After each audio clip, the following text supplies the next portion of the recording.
大家好，我是田园，今天给大家分享一个牛奶小面包的做法。首先我们准备240克的高筋面粉，然后先加入2克盐，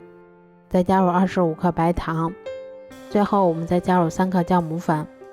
接着我们用筷子先把它们充分搅拌均匀，搅匀后我们再少量多次的加入大约150克的牛奶，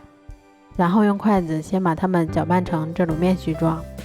再下手把它们揉成像这种偏软一些的光滑面团。接着我们先加入20克室温软化的黄油，然后再把它移到面板上，像搓衣服一样继续给它揉搓10分钟左右，一直揉成像这样细腻光滑的面团就可以啦。揉好后再给它盖上保鲜膜，让它常温醒发至2倍大。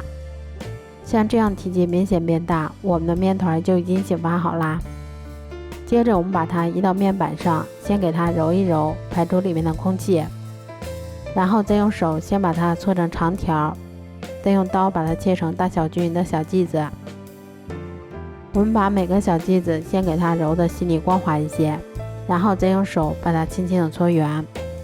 都揉好后，先给它盖上保鲜膜，让它先松弛10分钟。10分钟后，我们取一个小剂子，先给它按扁一些，然后再把它擀成一张厚度约3毫米的长方形饼皮。擀好后，我们先像这样把它从两头往中间折叠一下。折叠好后，我们再像这样把接口的地方给它轻轻的捏严。都做好后，把它们依次放到铺有固油纸的烤盘里面，然后再给它盖上保鲜膜，让它2次醒发30分钟左右。醒好后，我们在表面先给它划上3刀，最后我们在表面再撒上一些糖粉。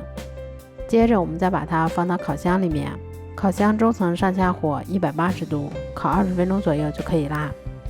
这样做出的牛奶小面包吃起来非常的松软香甜，咬上一口还有一股浓浓的牛奶的香味儿。如果喜欢的话就试试吧，喜欢我的视频就关注我吧，谢谢您的支持。